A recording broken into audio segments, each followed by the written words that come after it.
Mbote balandi ya sango ya Congo Kinshasa wapi pa El Brevi et Longa les bassins du savoir na yesu sur bino. Comme d'habitude je suis passé na plateau nazali na mona mboka abécholé pour na kosala vraiment entretien parce que na linga ki a recadrer makambo belé ba mboka bo beninga trop bolobina lokela bino cholé pamba tazali mutu oyo alobaka penza na kati ya mibeko ya mboka voilà pourquoi tokutai na ye Mbote mona mboka.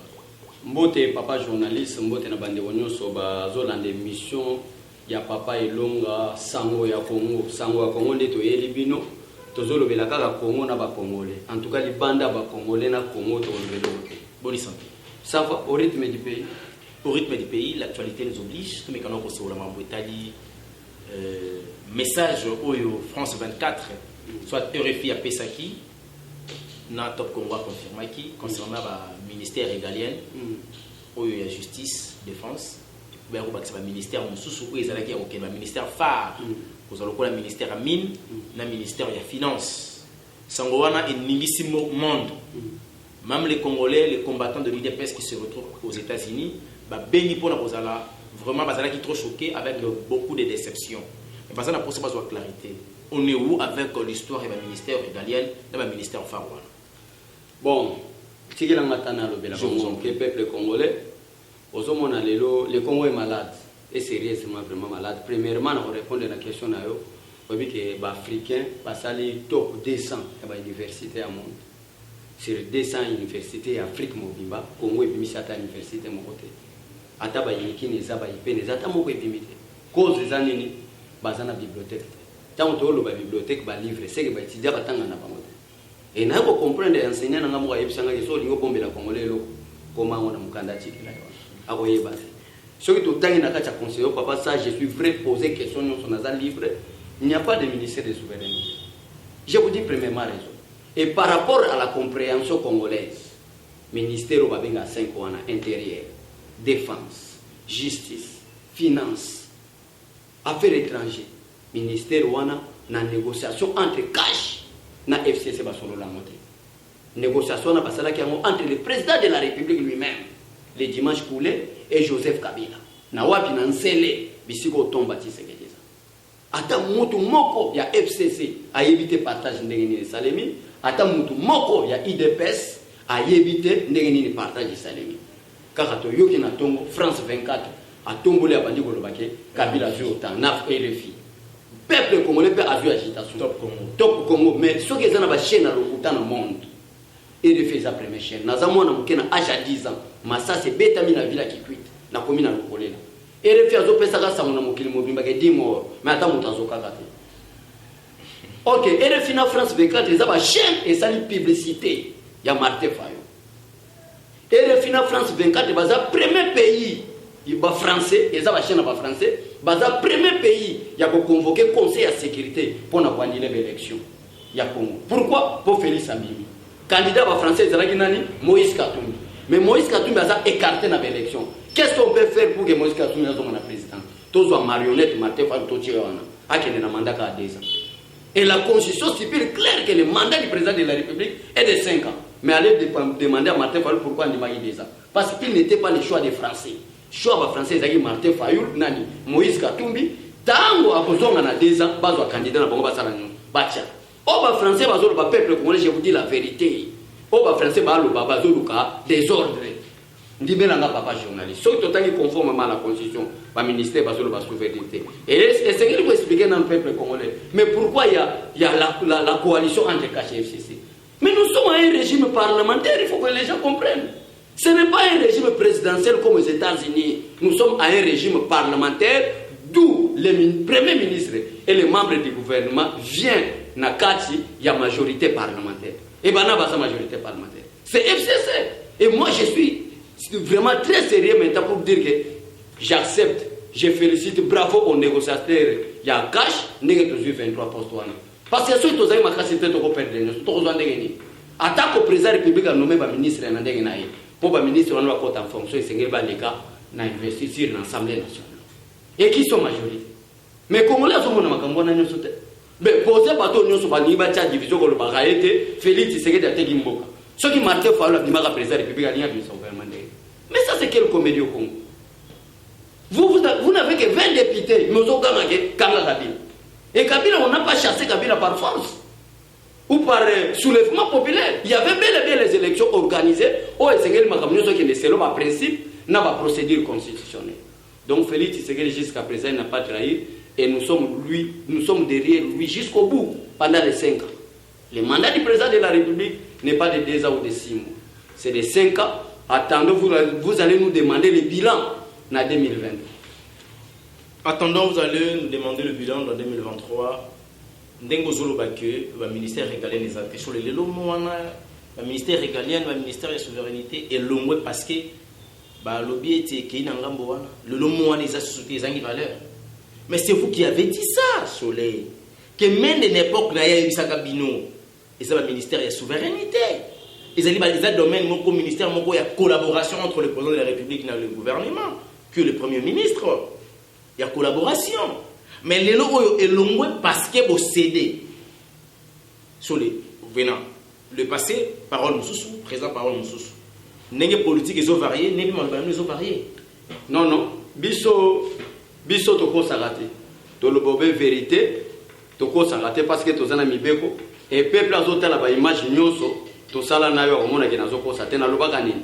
Ba ministère wana mende ne mutata ko lobango. Ce n'est pas l'IDPS et ce n'était pas la constitution. To linga ki deto recadrer mende que même si l'accord ya Saint-Sylvestre ezalaki appliqué que Félix Akendaki premier ministre n'accord à Saint-Sylvestre c'était parce que vous étiez les porte-parole du gouvernement. Obima na ba RTVS 1 ba RTNC ba chaîne locale na ba radio locale ko lo ba ete wana za ba ministère de la souveraineté. Mais mon frère, mais selon la constitution il n'existe pas de ministère de souveraineté. Totanga la constitution peuple congolais totanga article 91 de la constitution. Na bandika na linéa 1 pour comprendre le gouvernement définit en concertation avec le président de la République la politique de la nation et assure la responsabilité. Le gouvernement conduit la politique de la nation. 2 points. La défense, la défense, la sécurité et les affaires étrangères sont les domaines de collaboration entre le président de la République et le gouvernement. Les domaines de la collaboration. La défense, la sécurité, l'affaire étrangère sont des ministères, des domaines de collaboration entre le président de la République et le gouvernement. Et d'où vient ce gouvernement? Aux majorités parlementaires. Conformément à l'article 78, qui stipule que le président nomme le premier ministre et les membres du gouvernement au sein de la majorité parlementaire. Et ces majorités parlementaires-là, et c'est un membre du gouvernement. Ou le président a commandé. Et ce qui est dans l'article 90, et ça domaine en collaboration. Si le peuple congolais, le problème des années, papa journaliste. Vous pensez pas mon finance? N'a pas domaine en collaboration, au bas de la souveraineté, on a nos finances exactes. Maintenant, vous expliquer au peuple quel est le rôle du ministre de la Justice. C'est ça le grand problème. Quel est le rôle du ministre des Finances à contraindre le président de la République dans le moment ni temps ni? Est-ce que ça n'a pas prérogative? C'est ça la question à se poser. Parce que moi, je sais bien, quand on parle de l'armée, le commandant suprême de l'armée, c'est le président de la République. Quand il y a maintenant il y a les tueries et les Salema. Président Azana. Tueries et les Salema. Na niveau ya minembo. Mais quand on a ça, tout na bateau va se fendre dans Mboka ao. Kabila de quoi président de la République au mona akenda tajo. Il faut que le Congolais ça la reconnaisse après. Depuis à 18 ans na Mboka ao ka akenda ta minembo. Akenda goma ka defo. Mais na goma bitu mezala la. Defo pour na la campagne na. Mais Félix Aleki goma ke tina djogu. Et mon frère journaliste, pour toi, il s'appelle la vérité. N'attends un conflit, il y a 2 solutions. Première solution, c'est dans le domaine diplomatique, c'est-à-dire des négociations. Deuxième solution, c'est l'armement. Même la Bible, avant que vous ayez moninga na yo, mitalana nous sommes dans ma coquille, ya bubundi c'est pour longa. Si on monique ma coquille l'obité et coquille date, l'ugana nous a la négociation. Ça c'est la parole de Dieu. C'est la raison pour laquelle Bino vous salue négociation. Non. Il n'y a pas de possibilité à Kouboundana Makoki.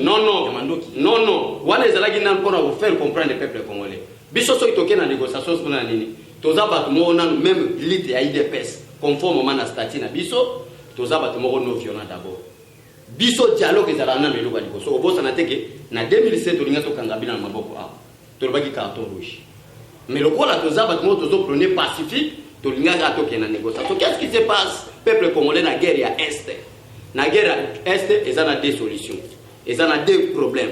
Problème à Liboso, ezali ke bao bayaka okota na Congo ba infiltrer ba Congolais depuis 1960 tika savu baza président république ba ko utaka Rwanda Uganda bazokota na bandende ni to kosala pour être to balkaniser la république intelligence na bango ba bandite ke Félix Tshisekedi a pris pouvoir depuis Mobutu ayi Joseph Kabila yako fana na pouvoir ndia pesi bango occasion ndenge ni boko sala pour te Congo ikapa akoti sa mona banani na ba Congolais na kati ba Congolais lokola banani batango fort ba Congolais lokola banani bazaria ba nani oyo Alexis Tambomo à l'époque na RCD ba Congolais lokola banani ba Jean-Pierre Bemba nde bat balinga basala balkanisation alors pour conserver l'unité nationale ndo monaki ba 6 ya Sun City Kabila a accepté 1+4 accepté 1+4 et on a dribblé l'IDPS parce que Arthur Zaïdi Ngoma n'était pas opposant non armé parce que kuna tokenda ba bazaki une opposition non armée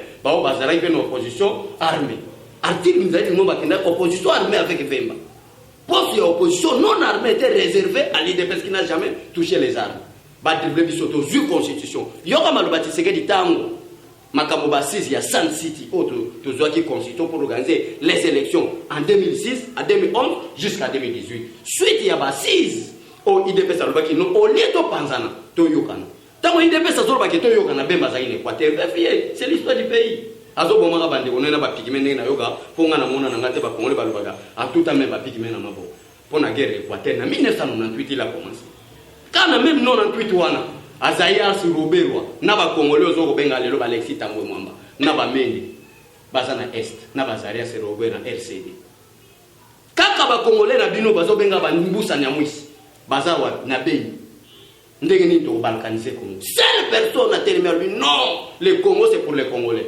tokende na Sun City to yana eteki ce n'est pas Vegizenga c'était Tshisekedi wa Mulumba tokenda na Sun City to zo constitution pour organiser les élections na kati ya constitution wana na préambule balobi nini balobi au lieu mbemba osa la rébellion au lieu Mbusa na mwiso sala rébellion tokende peuple ye moko apesaka bokonzi na bato o ya lingi bodi badi ko dijie ba donc to koyi ko obna le pouvoir ya kozona manduki peuple ndia banda ko choisir bato oyo banda ko kambay objectif majeur ezalaki yango Solé FCC ministère de la Défense. Excusez papa, nous partage avec le ministère wana ndenge na lobaki na début peuple congolais, mabo eza permis de officiel. Si le plan officiel nous a le quota. Et papa na zobi sona papa mukolo ti ozomona bato ba ko benga na États-Unis awa. Azobenga ke ba Américain ba pesi Félix Tshisekedi 48 heures. Effectivement. Et 48 heures le kaki lobi na éviter décision ni ba Américain ba. Tala congolais ndenge atamba na lokuta. Donc ba ko na misu ka boy. Et Félix Tshisekedi n'a pas signé de contrat avec des Américains en termes individuels. Ndenge ba président Kalabaza Osa. Félix Tshisekedi a passé dans 4 secrétariats généraux qui représentent le gouvernement américain. Pour que Ata Félix Salomoué, Jean-Marc Kabunda a remplacé après 10 ans, continuité à contrat en négociation. Non, sauf Félix Akili, on peut s'habiter la caméra. Ah bon, Naboy va débat parce que les élections va faire ça va gagner en Bahir. Bon, Jean-Marc Kabunda est candidat tandis que Brutam réseau ya cash ezali. Réseau à cash. Ezali que peuple là Vital Caméra accompagne la cabine. Non. Problème ya Congo ezaki na gouvernement 5 ans Félix Tshisekedi to sala ni. Tozo sala identification qui est congolais pour être conformément à l'article 73. Yo zo mona que président République na France 24 ba tuna ka question. Ba alobini pour éviter fraude. L'élection 2023 il faut que nous identifier ba congolais. To yeba sérieusement na za congolais, na za congolais. O za congolais a postulé, o za congolais a postulé, c'est ça le problème. C'est toi biki sa rone timba mpaka na zamba. Oyebi que soki Félix Tshisekedi na bataba Congo ba yina ke mingi, po papa na biso caméra zalaka na sim. C'est là le kolo blinga bino ba journaliste ko linga vérité, to lo ba vérité. Tango Félix Tshisekedi a que to kende l'élection avec machine à voter. Bato ba yaki ko bamba bata IDPS mabanga, eza bana Adolphe Muziki. O bino ko linga la vérité. Martin Fayo. Mbusa Nyamwisi abazalaki azo commander na Europe. Mbemba na Europe, Moïse Katumbi na Europe, ba ngoso ba kichawa. Félix Dani Kabila kolia bango.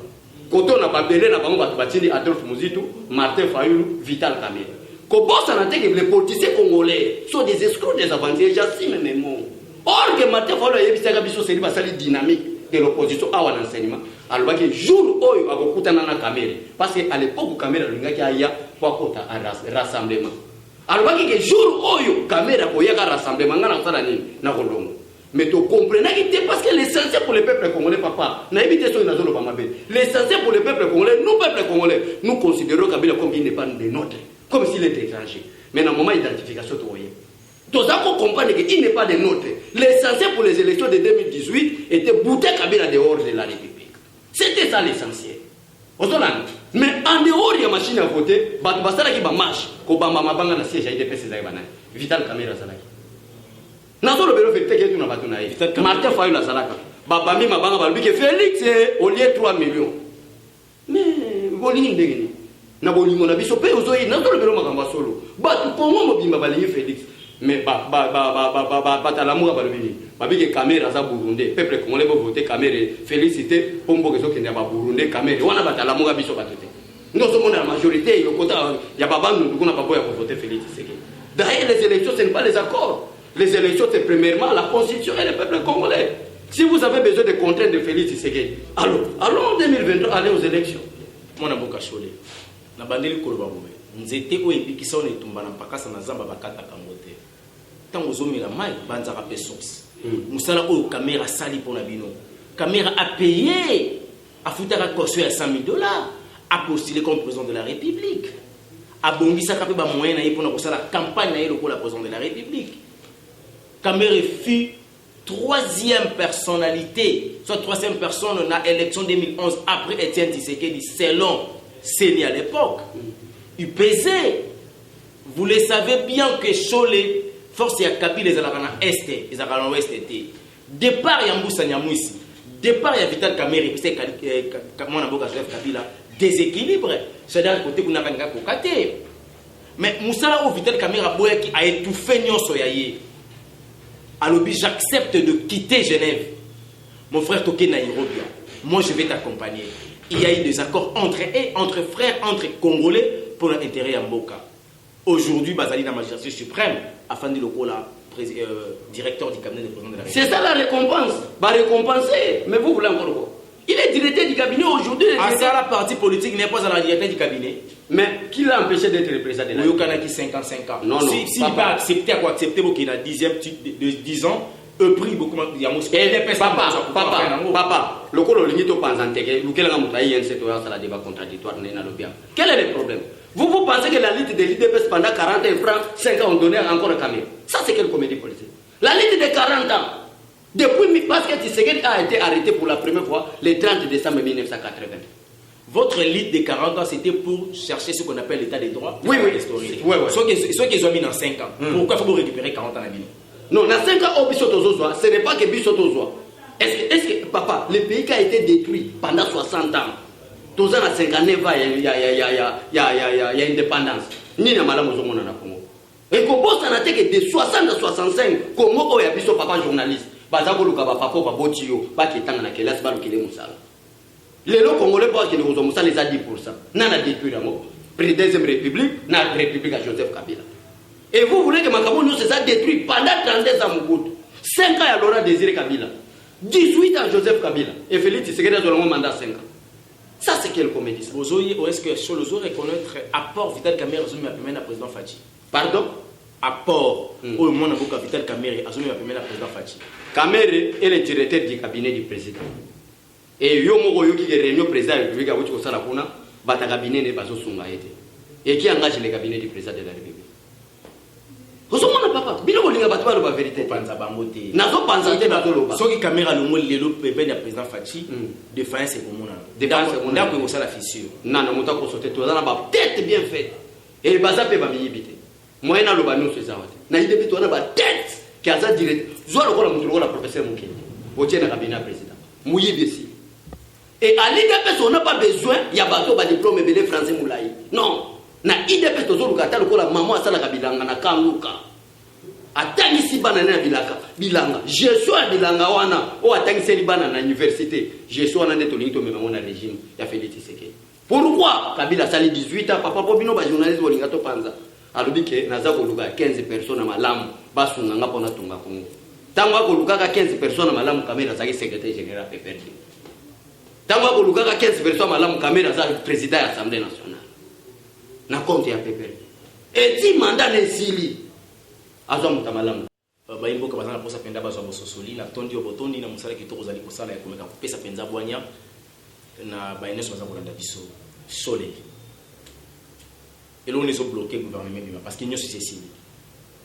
Bon ngana yebisa ke boy makambo ngoto ka toloba parce que semaine mo ngino sila ezaki semaine oyo ekolekate semaine amolo lo samedi tuna siko ba bato ya France 24 na RFI gouvernement o bako ba publiaka o ba lobaki ministre finance bazo ba mona kango wana pa ozo mona ke l'équipe bato ya France 20 peuple congolais bola na bina tande ko elonga il a des compétences plus que ceux qui parlent le marbre que ceux qui Christophe Bourgeois ceux qui ya ba RFI wana vous avez de la compétence mais problème na bino ko aza mundele yo amutumini ozo mi yebate yes iko bango na France 24 na RFI batie ba peuple congolais na palpitation ba du finance siko lelo na kamo ko tunanga tout question que gouvernement bi mkoloni parce que ngalo bete que gouvernement c'est bimi mais o ya finance ba lui ke ba pesi ba ona défense pas ngwa parce que c'est lui qui doit nommer les membres du gouvernement en commençant le premier ministre c'est le président de la République contresigné par le premier ministre le président non signe et contresigné par le premier ministre Babylone ko tambola na réseaux sociaux France 24 na RFI m'a publié. Bon, tout n'a pas aussi sur César. Peuple congolais, j'ai même amé là. Et mission papa journaliste à Epsaviso. Ministère de la souveraineté. Et Zalana IDPS. Et Zalana FCC. Montumora Yébagité. C'est une négociation entre l'autorité morale. Il y a FCC et le président de la République. Dans le niveau entre l'autorité morale FCC et l'autorité morale, il y a Cash qui est le président de la République. Mon avocat Tata Ekolo, Félix Antoine Tshisekedi, Moninga Kubenga et Bongo. Va négocier un mot quand même. Bon, président, aux hommes qui va négociation on est sali 6 mois. Peuple congolais négociation sali 6 mois, baza incapable il y a bimisa gouvernement. Mais IDP ça a soif il y a travailler pour l'intérêt général. Mais moi to que na me gestion musala au ministre ko sala président qui ne sala mo ezate. To sala ni Kabila a moniqué depuis azala qui na pouvoir na zo so makambo yo alukai 15 personnes. Aïko comprendre que même bateau na tindi ba ke no solo na solo négociation ana baza incompétent nga mo na kini ne mo mo Kabila kenda au président de la République aïe si fati joie l'essentiel pour moi le Congo et le Congo mais les autres au Hollanda kana ba réseaux sociaux ba ko saka bato ke bazu finance d'abord tika tout décortiquer quel est le rôle des ministres des finances bino bato boza palpiter les ministres des finances son rôle est de récolter les fonds pour l'état congolais donc le président t'a envoyé toi le ministre des finances aller récolter les fonds. Dès que les fonds est récolté, quand il y a banque, sorti dans la banque, ce n'est plus le ministre des Finances, c'est maintenant le ministre des Budgets. Mais tout le monde pour ça. Coalition FCC Cash. Dans n'engé bozo kendi. Oso espérer que le ministère de la Défense Kabila reçoité. Bon, d'abord premièrement, ils ont un pouvoir discrétionnaire du chef de l'État. Ce que Oluki même Emmanuel Chagari Lelo. Otuniye nane ko la ministre de la Défense ayebite soko benyi même Alexis Tambwe Mwamba nane ko la ministre ya justice ayebite bato bakenda ki même na négociation peuple congolais tango ba pesi communiqué officiel balobeli ba ministère wana balobeli kaka partage FCC bazui 42 cash bazui 23 point très maintenant problème ya RFI ezanini comme ma trouble na kati ya mboka. Na raison beaucoup m'a déjà la collaboration avec les Français. Vous avez bien. Dans la naka une rang une fois ça corangé. Aux autres la France a payé bambon va sortir 300 millions de dollars pour nous soutenir le président Fachi. Est-ce que le vous en a raison ni RFI a que des collaborateurs détruire ce sous-moto va ça soutenir. Ba journaliste à RFI na zo biso ba yana siège à IDPS. C'est le président de la République. Azana président de la République aza président du parti. Na zo biso papa songa na biso makambo. Zo en considération na olega na chaîne note na cause.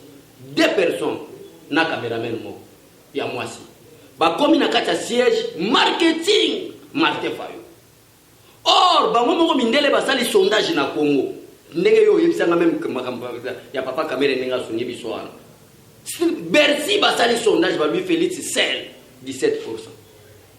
Caméra za yiko répondez ngate papa Martin Fayo za yiko Félix Sel. C'est comme ça que a raté n'engé vital caméra sur Azala rappelle la président. Tena sepelaka mais sengeli to recadrer makam. To yebisa peuple makam ndenge za biso lokuta de toboyi. Asa faiseur des rois, il faut reconnaître. Biso na Congo to bige faiseur des rois c'est le peuple congolais. Conformément à l'article 5 de la Constitution. Ce n'est pas un individu. Vous êtes faiseur des rois mais faites de tous les moyens que vous devenez aussi roi. Au lieu d'être faisait ce qui Augustin Kabouya, votre secrétaire général, reconnaît la grandeur, la valeur, na musala au Cameroun Assani. Bino bato bozolanda bango na sima bozo reconnaître. Yo tuninga na reconnaître musala yote. O tuninga par rapport à l'élection en 2023. Yamanga na solution que en 2023 le peuple congolais n'a pas la choix na. Et 2028 si tu gagnes en 2028 pour baki 10 ans président Fachi après mon amboka Jean-Marc Kabunda avec non. Parce que Nairobi accord ezalaki boyo kana ngina. Na pesi exemple que non na Nairobi boyo kana ngani. Na Nairobi. Vraiment il faut na kenena zo ba texte na tanga na yebaki bien que non caméra retirer signature à soutenir l'élection à président Félix Tshisekedi. Ngana yebi ngwana. Papa oyebi que makamba Congo eza mystique. Makamba Congo oyebi que élection na Congo c'est d'abord le peuple. Talaka Félix Tshisekedi a lutté pendant 32 ans Mobutu, 18 ans Joseph Kabila pour que to kenena San City ba guerre si la mboka. Que le peuple n'a pas de ça, beaucoup na bateau ya lingi. Maintenant, pouvoir dire comment on fait ça manabako. Ça, ce n'est pas l'idée. Ce que ça lié France 24 a eu raison, comment la justice défense mine na finance mon abord Joseph Kabila a eu un aux anatores. Soit au royaume comme ma passe. Na royaume comme ma passe c'était parce que toza batamibeko.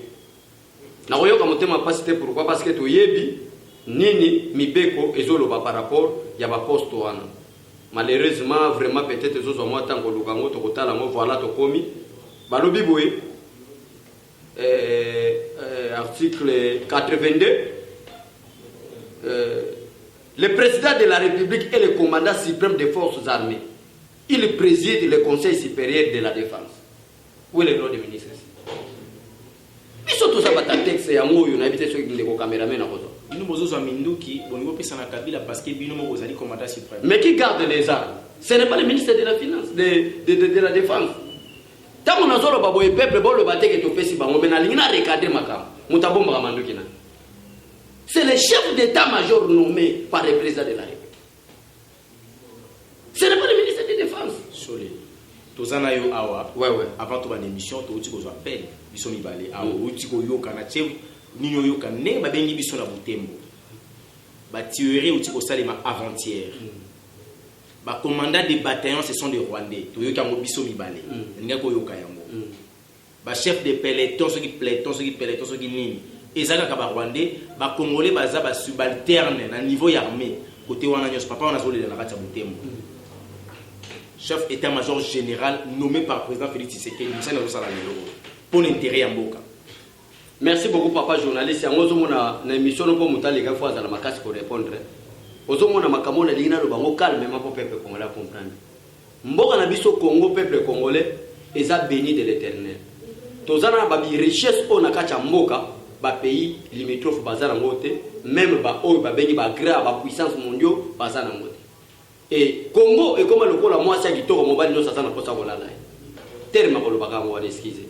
Vous allez papa. Et bandeko ba entouré biso surtout les Rwanda, surtout l'Ouganda, surtout le Burundi, ba mboka wana pembe na SAPI, ba infiltrer la République démocratique du Congo depuis 1960. Yomo yokiawa ba politicien muso ba sala déclaration ki ba kutana même na Nazareth sur Ruberwa azotanga na université ya Lubumbashi.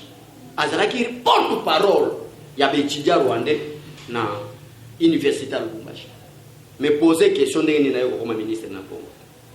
Le Congo a été infiltré depuis 1960. Sur 1960 jusqu'à 2018, en tout cas tous plus ou moins dans 60 ou 59. Ozolanda papa. Alors intelligence Félix Akoya nango. Soka ya ngona brutalité, to risquer to perdre le même Congo. Yango lo mona yebisa ki on a débit, il faut qu'il y ait des hypothèses. Ko yebisa bande ko na biso ADF nalu à travers ba Rwandais que nous sommes des Africains. Boko ya makambo sala na Congo, ba Congolais pe ba ke sala makambo pa na bino, mais le cas d'une manière officielle. C'est ça le problème à Félix Tshisekedi. Papa wana utiko benga, j'ai oublié le nom, alobi commanditaire. Il y a AFDF ceux qui a nalu utiko lo ba oyo ba to sala ba des autres kuna bazo mabatu, c'est Azaré Sorobero. C'est lui qui est le commanditaire. Il a géré Batouana Nyonso. Mon amboka. Ceux qui ont payé défense, Namutoloko la Batouana, Azaré Sorobera, ministre de la Défense. Azakou Toulelo, ministre sortant. Il y a affaire coutumier. Mais Talaneng a commandé, commanda Batou Bazana Mandoki. Bon, si vous avez une défense et qui va nommer ministre de la Défense, ça sera comment pour ce pays? Premièrement, papa journaliste, il y a un rôle na défini na peuple congolais ba musala ministre de la Défense ezali. Musala ministre de la Défense peuple congolais tango ministre ya finance ake koluka mbongo kokotisa na kesi ya l'État. Nde mbongo wana bazo benga ngoke to ko former o to bengi budget national. Budget wana kozala na ba rubrique place par place, service par service. Ça c'est probablement et c'est le peuple va comprendre bon. Maintenant, quel est le rôle de chaque ministère au sein du gouvernement? Par exemple, par exemple, il y a défense.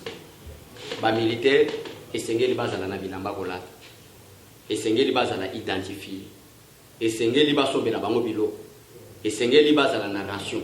Pas kozala représenter na conseil des ministres par le ministère de la Défense. N'a rien à voir avec l'arme. Et d'ailleurs, le ministre de la Défense n'est pas obligé d'être général ou colonel ou militaire. Il peut être civil. Mais l'essentiel pour le ministère, aller représenter les militaires, la sécurité, au conseil des ministres, besoin d'avoir des années. Point. Peut-être peuple là donc comprendre. Maintenant, par rapport à Général Mbala, nommé par le président de la République, avec fonction du sous au Atkalaï Kozala Nangote, n'importe comment Joseph Kabila Kabange, de l'eau gestion naïe Banda Zaliwana, Batuerez aussi la télé. Président Zolobani. Batuerez aussi la télé. Mais il faut te préciser. Il faut que la clair. Mais c'est-à-dire doser. Et là, on a normalement pour apprécier. Aux hommes, on a même nous autres, on a besoin de donner tout ça. Ceux qui sont malades de côté, nous autres, oh papa. Et puis, ici, qui s'est retraité à moi, mais qui soit là pour manifester, ça a dit, tu papa. Et aux hommes, attends. Félix, il n'a que 6 mois. Et nous étions infiltrés pour balkaniser la République. Dans 6 mois, tout va terminer. Non, c'est que ça va, c'est que le kota. C'est que le kota. Dans 6 mois, papa, Félix, c'est que et yo moko poser une question que bande musu ba bengi balabike toza même na ba major rwandais. Balobaka l'histoire se répète. Laura Désiré a commis à Kinshasa en 1997. Tshisekedi a l'homme na Jaguar na et na grand hôtel. Kokende woyeb sa bango mes frères, bato nyoso so wana wa baza tout autour na yo sa ba rwandais basungi yo poto benga na mokuta. Senga bango farti to kuta bango mo bakini. Musa yo kakati. Tango yo quitté après temps et combattre que tout autour de moi, il n'y avait que des Rwandais. Nazongi sabango. Situation boge zaine. Nde ya mwana ki guerre ba Rwandais ba longwe awa ba kita na Goma à partir à Goma ba bandi rebelle. Kana na aéroport Congo lié dans la balkanisé. Et ba lobaka l'expérience nous a rendu sages. Maintenant dans le domaine du Congo, nous les DPS nous sommes très sages. Ndeni to okene makambo na ko ete trouble ça na soute yo zalaka na 98 au monde de para ba Rwandais ndenge sala. Mwana mboka Sholé. Quelle est la solution pour en finir dans makambo o nyoso afin que le président Fachi, président élu par le peuple congolais, a reçu au mandat? Qu'est-ce qu'il faudra faire? Ce que le peuple est en train d'attendre, construire un État. Comment construire un État? Un État qui a des institutions respectueuses, prôner des valeurs républicaines. Comment? Et que le peuple congolais aille vraiment que azali citoyen congolais na kacha mapele na. Et le congolais azolo Congo. Tant que le citoyen, c'est d'une manière générale. Congolais azolo kwani, congolais azana posa azana ndako malamu. Ali ya malamu atangisa bana kelasi na bekola malamu. Congolais azana posa atekata 1 cm ya mabelele na bata moko mususu.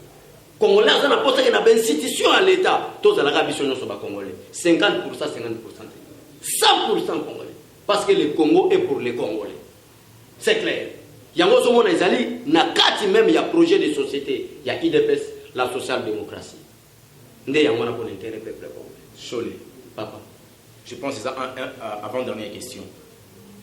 Quand on a un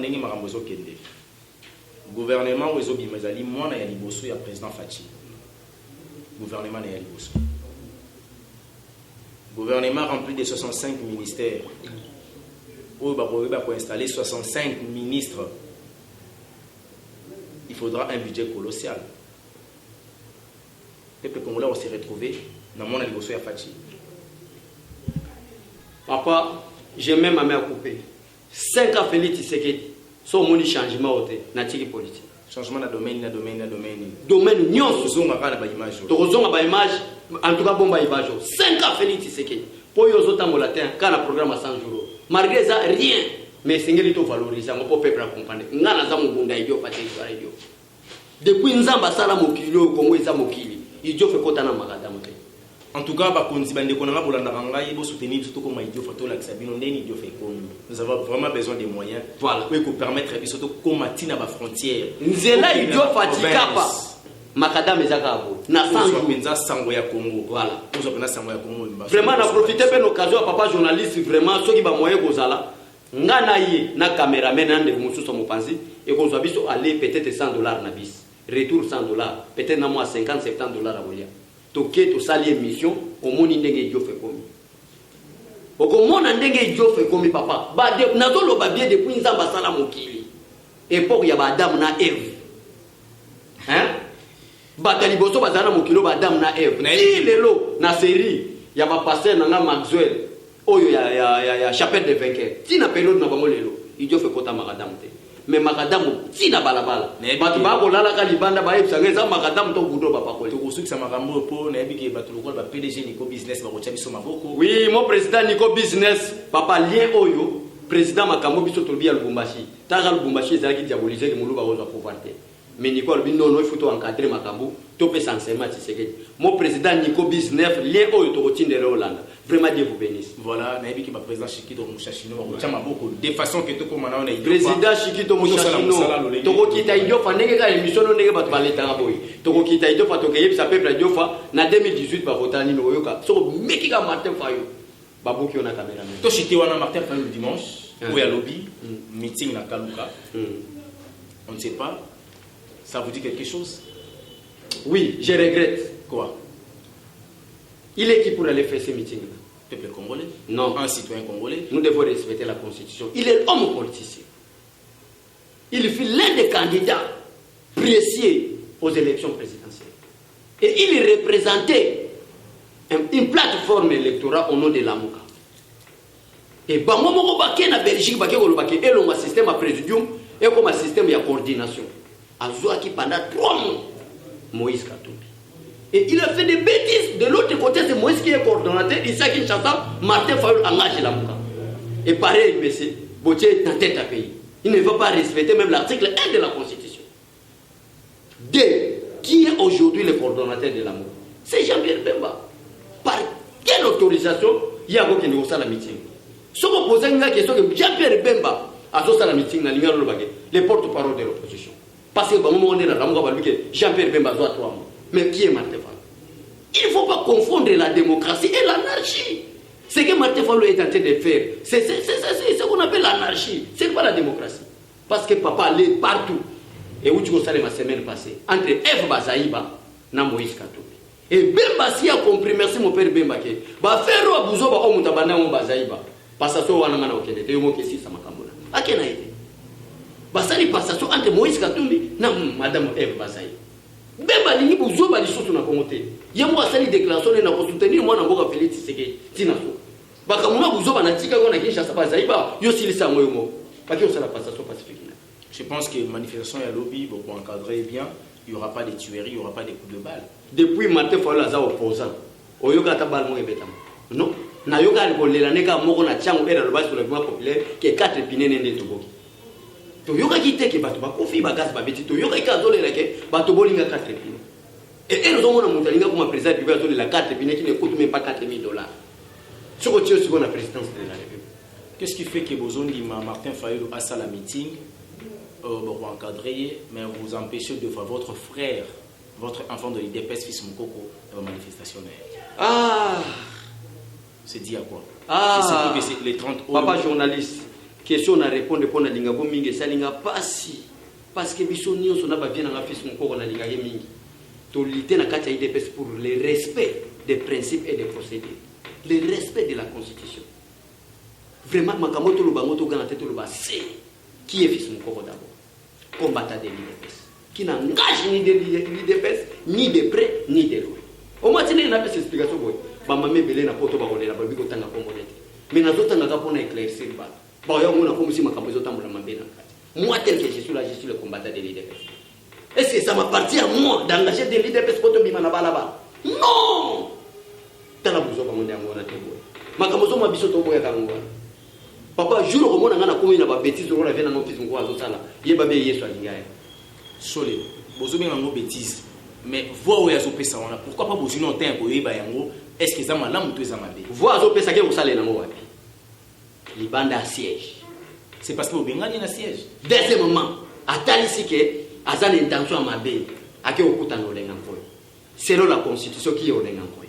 Il faut qu'on y ait sa vérité. On est en azana. Et ce qu'on a dit ben émission avec un fils mukoko depuis abanda alinga olenga nkoy tel ba olenga nkoy azé incompétent. Le long de olenga nkoy comme incompétent maladie congolais. Sur le Toshité, un dernier mot, on va développer sur Balandio et puis votre numéro de téléphone. Oui. Moutali Bosso à Landayo pour la première fois. Moutali Bosso, vraiment, l'Aninga pour la première fois. Je suis en train de soutenir la lutte de l'IDPS par mon président Félix Tshisekedi Tshilombo, qui est d'instaurer un état de droit. Et le jour où même le président de la République ne va pas respecter la Constitution, je quitte l'IDPS. Je suis là pour l'intérêt général, ça j'assume ce que j'ai dit. Mais, moi, je remercie mes un numéro, nous contacter, on a plus de précisions. Numéro est en moko benganga, nazo selongo na local pe na WhatsApp. Plus 243 82 0320 142. Plus 243 82 0320 142. Maman Angèle Mpumbu na Virginie Mbote nayo, Maman Vicky Beyambui malgré nazo yo kayote. Depuis to solola nazo yo kayote nzamba pambola yo na bana na biso mapasa. Ba o nyoso balinganga abeshole nazana pose eloko moko na senga ngate mena na choite funa le laka ba o balingaka makambo biso to sa. Ba yebisinga deuxième cycle pona bana mo funa zala na ordinateur. O tozaki na système comptable ya soki kinzonzi plan comptable kinzonzi. Siko yo talaka to évidemment tinga mo makala to kota na système na OADA. Ba lui système na ba mo mingi mingi informatisé. Donc la classe ezo banda na septembre vers la fin. Ba yebisinga na yeko la informatique mbangu Pourtant, on a voyé premier cycle, nazala telo ko la débita nazala vraiment que mutu ayekola. Ya mwana ko ko lukelanga ordinateur muke attaque bobe mo PC so PC mo ya muke atinderinga vraiment nzamba ko pambola parce que biso toza bato yo mabele maboko mala. Voilà, on touche déjà à la fin. Je dis un grand merci à notre Seigneur Jésus-Christ parce que c'est lui qui a permis à ceux qui sont à la place d'Ozali pour nous baboyer ezali bola mo yanzambe. Je dis encore un grand merci à ma mère qu'on appelle Maman Vicky Beya. Oui, mère double. Maman, tozole la gueto yo côté. Na monaki bonsoir na yo. Na monaka bonsoir. Merci maman. C'est important. Papa oyebini. Congo eza lokola mwana ko ezali na maboko ya Salomo. Bato balobi ke to kabola Congo. C'est ce que d'abi te to kabola te tika ba pa yaso ba ozabazo. Ye mokolo Congo. Donc si juge a comprendre que non, moi to kabola Congo ezate, c'est que mokolo congolais ye bazo ngisa na maboko Félix Tshisekedi. Félix ne trahira jamais le peuple congolais, ça j'assume. Voilà, pourquoi pas te faire ça. Merci à ma maman qu'on appelle Maman Jeannette depuis Montréal, Namboka, Canada. Maman n'a pas merci Mingi. Et n'a pas yo aux qui derrière la caméra. La peuple de Igwe, la caméra humaine swag qu'on appelle Wilfred O'Brien. Journaliste à caméra humaine, il y a Pembe. Moi, c'est à Pembe, Azan est pas célibataire. Ça la comme ça, nous, ça là. Et vous allez bien, tout le monde à la prochaine. Bandeko ya Butembo, Bandeko ya Bunia, Bandeko Nyonso, Eminembwe, vous allez calmer, Mbela na bino ese komi, Nzambe ya kosunga à travers le président Félix Tshisekedi Tshilombo, oyo akopesa penza mibeko, tope ndingisa pote kimia ekota na ngambo wana. Merci na ndeko za kobenga pona ko dénoncer mabe, bandeko boza libanda boze la gouvernement et bima d'une manière officielle pour besoin éclaircissement. Tout le monde à la prochaine. Bye bye.